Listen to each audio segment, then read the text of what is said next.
infidelity, Yes. there's abuse, whatever it is, Yes. it happens. So I always feel as if a person feels as if divorce is an option in my marriage because of what is going on, I would always say just get some counsel.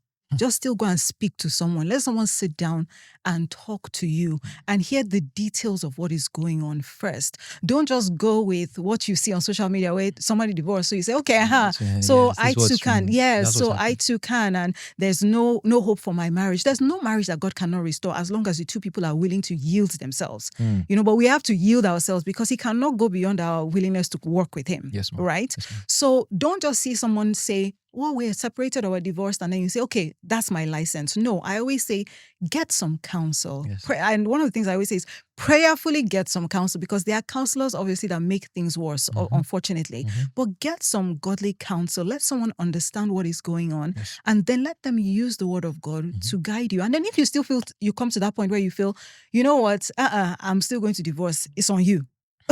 Okay. When people come to me and they come for counseling and they say they want to get divorced, one of the things I always say is, do you think you have done absolutely everything to make it work? To make it work? Can you say, like, if you are standing before God now, you can say, Lord, I have done everything to make this marriage work? That's the first question you must be able to answer before anything else. Yes. And then if you feel as if you've done everything you know to do to make this marriage work, it is just not working, you want to divorce, that is between you and God. But you can't come to me and the first thing I will tell you is go and get a divorce. My task as a godly counselor is to say, what can we do to still make it work, to still bring about restoration? Yes. But I'm also wise enough to know that there are some marriages that you can speak. Maybe one person is just not willing, or both people are just not willing. Yes. We also have to accept that happens too. Yes. And sometimes the best thing is to say, okay, well, maybe you should go your separate ways. But it is never just the first option where you just see something as a godly counselor and you say, you know what, just divorce. No, the first thing for us to do, I believe, is that we should find a way for resolution first. If we have gone through that path of resolution and we see that this thing, even God will know that you have done all you knew to do. But I just want to make it clear that when it comes to divorce, it is not God's intention. It was never his intention. It happens. We are human. We are flawed. We make mistakes, all that. But it was never his intention. So whatever we can do to make the marriage work, and not just to stay married for the sake of being married. I want to make that clear, because some people say, okay, they say we shouldn't divorce, so we'll just stay married, but it's not a marriage. We're just patching it. We're just, tolerating one another. Yes. That also is not God's intention. No. Marriage is meant to be fulfilling for both people in it. So if you're at the point where you just say, you know what, let's just keep it together, but we're not here. We're not in the marriage, but since people have said we shouldn't divorce, since God has said we shouldn't divorce, we're doing everything grudgingly, then that too is a waste of time. It's a waste of time. Yeah. Yes. So I just wanted to balance that Yes, because we said don't divorce doesn't mean you stay in and then you're not. Yes. No, Yes. It shouldn't be there. It should be fulfilling. Yes. Yes, Yeah. but Mobi, I want to take the extreme, which is like abuse. Yeah. Yes, because there's a particular man that was beating his wife, and this was a gospel artist. Yeah. He was beating his wife until she passed. And Yeah, then yeah, she probably didn't cry out because she was trying to protect him. Yeah. And trying to keep her marriage, and she stayed. Yeah. Until it led to death. Yes. In that There kind are of many situation, situations like yes, that. In that kind of actually. situation, what can the person do? So that's why I said that the first point of call is to see if there's restoration. If it cannot be restored, then you have to go your separate ways. If your life is at risk, I will never tell you stay in that marriage. I will never say that. If it's clear that your life is at risk, if it's clear that your well-being is at risk, I will never say just stay in the marriage. Like I've said, of course, you would try to find a way to make it work. There are people who have been counseled where there has been domestic violence and the man has gone through a process. Maybe the man is the one who was beating his wife, and he has gone through a process, a counseling process, a rehabilitation process, and he comes out so well. His mindset has shifted. He understands he was in the wrong, and he's willing to. Are there stories like that? There are stories like that. Wow. And he's willing to make things right. So there are people like that. Now, but if you have someone that is, proud and feels as if I am in the right to do this, that's a different story entirely. I don't think any wise counselor will say, stay No. I don't think any wise counselor will say, you know what, just stay. God hates divorce, just stay. No, I don't think so. Yes. I think that a mature counselor would try their best to see what can be done. Even if you have to be separated for some time, what can be done to bring restoration, to bring reconciliation. And as long as the two people are willing to take responsibility and do the work, fantastic. But if you see that one person is still, refuses to take responsibility, remains a serial offender, I wouldn't say carry on. Okay. No. Just go your separate ways. I wouldn't say carry on. I wouldn't say carry on. I would say just stay there. And that's why I say that if this is a case, please get some godly counsel. Let someone get the details of what's going on so they can guide you appropriately. Because I can sit here and just say, oh, just stay. I'm not saying just stay, but I can say that, but I don't know the details of what's going on in your marriage and in your life. So it's better that you find someone who you can sit with, they can get what is going on. And then, sometimes certain things go on in a marriage and you feel as if there's no hope. But when someone from the outside comes in, particularly someone who is godly, you'll find that the person gives you answers of peace from the Lord, and you begin to go and work on it, and you find that, oh my goodness, this thing, that's how we would have missed out on a great marriage if we didn't get someone. So that's the importance of having counselors, yes, or having someone that can just speak into your marriage. Yes, that was a good one. That's enough clarity on that. Yes. Okay, so I was reading your book, Red Flags and Wedding Bells, because I wanted to take my relationship life seriously now, because my dad and my mom are disturbing me. Aunties, you bring in a when is wife, the wedding? who's your girlfriend self? If they see me with any lady, they'll be like, she's the one. So I was just trying to be more intentional. But I was reading that, and then I like the fact that you wrote about red flags. Yes. And in a part of your book, you said not all red flags are deal breakers. Yes. Why? So, because I said that when it comes to red flags, in the book I talked about how red flags can become yellow flags and yellow flags can become green flags. Yes. So I said a red flag is a caution, right? It's just like in your car, you see a light that comes on. It's cautioning you. Now, if you take practical steps to do what you're supposed to do so that light goes off, fantastic, right? So the red flag is there. It doesn't necessarily mean that we must break up now. It means that you should pay attention to that. You should bring it up. It should be resolved. It should be discussed until the point where you see that, okay, that red flag is now becoming it's just like if someone has an issue with anger now. Anger is a huge red flag. Let me not say anger, because anger is an emotion given to us by God. But uncontrolled anger is a red flag. Yes. Right? Yes, now, if you're in a relationship with someone that has uncontrolled anger, they don't know how to tame that emotion. And you bring it up and you talk to them about it, and they become more self-aware and they start working on it. It becomes a yellow flag.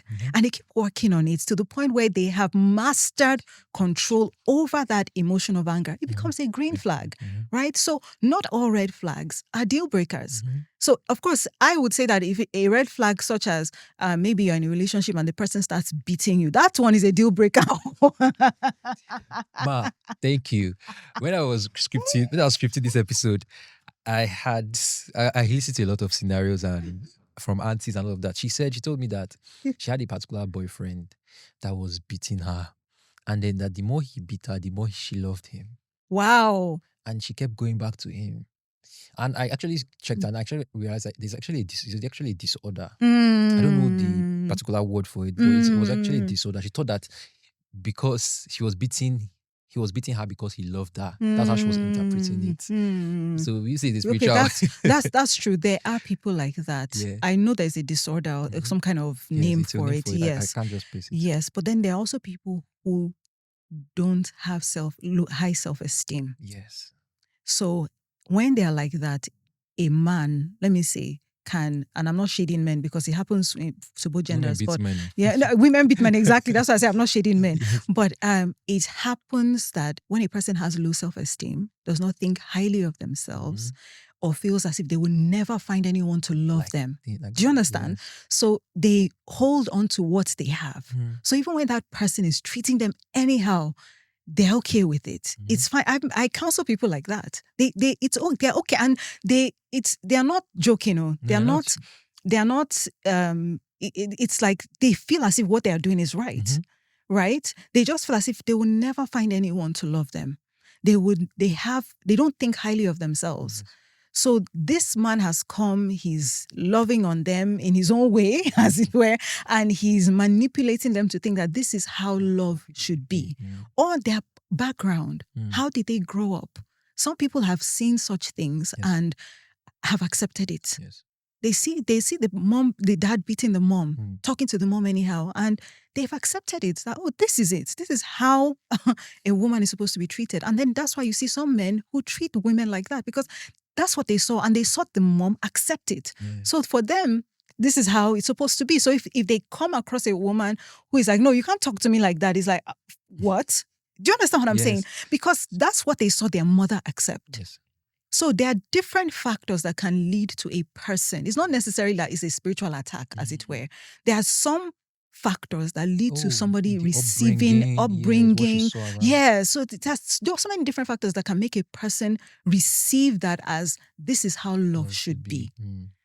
So there are so many people. I counsel a lot of young ladies like that will accept the man treating them anyhow. And they say, but I've had ladies in my office who'll be crying, I love him so much. And the man is treating you anyhow. And I'm thinking, I had to ask one time, do you not love yourself? No, do you not love yourself? And she was looking at me and crying. I said, I'm telling you, because you have to come out of it. I can only tell you, I can counsel you, I can mentor you, I can pray for you, but you have to by yourself walk out of it. You have to tell yourself, enough is enough. This can't continue. Because it's what you allow that will continue. Is it a red or yellow flag? Ha! That's a red flag. But that's a red flag. And cannot be worked on? It can be worked on, but it will take time. It will take time. I think that there are some men, for example, if a man grows up like that and sees that it's okay, and then he starts getting knowledge, the eyes of his understanding is being enlightened. He starts saying, oh, the way I've been doing things are wrong. I need to start changing. I don't think that somebody can just change overnight. It's something that you have to observe for some time before you decide whether or not you would marry that person. But I don't think it's something that somebody can say, okay, you know what, I'm going to change today, and then you automatically receive it. It's changed behavior that's going to be the proof. Yes, ma'am. And that's what should be looked out for in anyone that is like that. Wow. Okay. Another part in the book I read, it says communication is the lifeblood of any relationship. Yes, you wrote that. And I remember, I think it was our TTG. Okay. Pastor David, you didn't teach me during my TTG. It was Pastor David that said, since you both of you were been in the relationship and marriage, you have never argued. Yes. You want me to talk on that? You want to speak on that? Because on social media, on Twitter especially, they were saying it's not possible, it's a lie, this and that. So, and I wrote it in the book, in the Red Flags and Wedding Bells. I did write something about that. One of the things I have learned is that in marriage, in a relationship, you don't have to argue and fight. I learned that from Pastor David, actually. The first day he spoke to me about a relationship, when I said he called me and said he liked me, he wanted to get to know me. The first thing he said that day is that, one of the first things anyway, was that he doesn't believe in a relationship with fighting and arguing. He said, I'm a man of peace. Yes. I don't believe in a relationship where they're fighting and arguing. He said, it doesn't mean that I will not offend you because I'm human. It doesn't mean that I will not hurt you. It will not be intentional. Yes. It doesn't mean we'll not misunderstand each other. It doesn't mean we won't have differences. So he made that clear, because I remember when he said that, I said, in which life, as far as I know, you fight to prove your love, but he said, no, there's a different way, a healthy way. Yes. That's when I started learning actually about how to navigate conflict in a healthy way. Wow. Where it doesn't escalate to fights and arguments. An argument is a heated conversation. Why should there be? I remember I actually responded to somebody, and I said, why should it be so weird when in a Christian marriage, there's nothing like a heated conversation where you are yelling at yourselves and calling each other names? Why should it be? If anything, that is how it should be in a Christian marriage. Because when you allow strife, the Bible says where there is strife, there's every evil work. That's James 3:16. That's one of the scriptures that we anchored on. Mhm. So Wow. we made a choice that we were never going to allow strife in our marriage or in our relationship. Mm. Even when there's a misunderstanding, we will sit down and talk through it, promoting peace. Mm. Never would there come a time where we would yell at one another, raise our voices at one another. We had those communication boundaries from courtship. Wow. We started it from courtship. Mm-hmm. So it's not that we are saying you won't have differences. I make that clear, but differences should not lead us to disrespecting one another. Yes, ma'am. It's not that there won't be misunderstandings. It's not that you won't have different opinions on different things, but how you navigate those conversations matter. And it's possible to navigate those conversations where it's you have a peaceful resolution. Not that somebody's walking away, somebody's huffing and puffing, somebody's screaming, or someone's abusing one. No, it doesn't have to get to that point, particularly as a Christian couple. If you're not a Christian couple, that's your choice. But as a Christian couple, there are some things that we shouldn't be found doing. I believe whatever we are doing should be pleasing to God. And when the two people in the relationship have that same mindset, it is possible. Yes. Right? It's It's only if both people don't have the same mindset. If one person feels as if we should be having conversations and promoting peace and the other person feels as if we must fight, we must argue with ourselves, then it's not possible. But when two people have the same mindset that this is how we're going to navigate our conversations and navigate our relationship, we accept that I will offend you, you will offend me. It won't be intentional. I will hurt you, you will hurt me. It won't be intentional. We will make mistakes as long as we are human. But in order to resolve it, we will do so in a healthy way, in a godly way. I mean, I don't know what's so strange. I feel as if, I'm sorry to cut you off, but I feel as if it's because we have accepted that fights and arguments must be part of it. So when you hear someone say, no, we're very peaceful with one another. We talk through things, through our differences. We talk through our misunderstandings. It's so weird. So people start saying, it's not possible. How is it possible? It's not possible. Because it was on Twitter like a few months back. We were like, it's not possible. When they saw the video, say it's not possible. How is it possible? This and that. They should have asked now. But in that class where he said it, somebody asked the question, okay, so when you have misunderstandings or disagreement on certain things, how do you handle it? I think he said you address it another time. Yeah. Where the atmosphere is better. Yes. So we have times where we would talk about it. Everybody calm down and let's talk about it. And if I'm hurt about something, if I feel hurt about something, I can tell my husband, I didn't like what you did. I didn't like what you said. It hurt my feelings. And we agree that when either one of us come to one another like that, the first thing is to say, I am sorry. I cannot hurt you intentionally. I cannot offend you intentionally. I may have said something in a sharp way, but it was not to intentionally hurt you. So the first thing is, I am sorry. Now let's have a conversation about it. I said this because I felt this way. Oh, this was not my intention. Oh, this is what I meant when I said that. Oh, okay. So we kind of just start going back and forth, having that conversation. And before you know it, okay, I'm sorry. We hug one another. Oh. It's not, so it's not because we are so mindful of the fact that if we allow offenses to linger, it gives the devil a loophole. Yes. Anyone in marriage, anyone who is in a relationship, ask them. When you don't resolve these things and you keep going on and on, it's just piling and piling and piling. And exactly. But that's all the enemy needs. So, like I said, that scripture, it has guided us. Anywhere you let strife in, there's every evil work. In other words, the enemy can come in at any point in time. And in the verse 17, it goes on to say, but the wisdom from above is peace-loving. Yes. So it is the wisdom from above that we have to apply that will keep promoting peace in the atmosphere. Yes, the wisdom from above is peace-loving, among other things. So I believe that when it comes to relationship and marriage, if both people are believers and they really take in these scriptures, they can hold one another accountable. Yes, ma'am. So no conversation will ever have to escalate, no matter what the situation is. And that's what I try to teach. When I hold these courtship foundation courses, family enrichment courses here and there, that's what I try to teach. I'm not going to tell you, you will never hear me say, argument, you must argue and fight. I don't believe in it. And the good thing for me is that I'm not speaking from anyone's experience, right? I'm not telling you this is what somebody said. I'm telling you that this is what I have experienced. We've been together for over 21 years and over 17 years married. I'm telling you this is what I've experienced.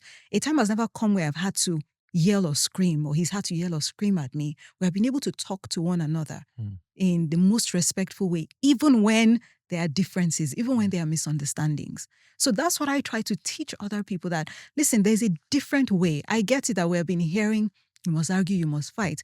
An argument is a heated conversation. That is what is dictionary defined as.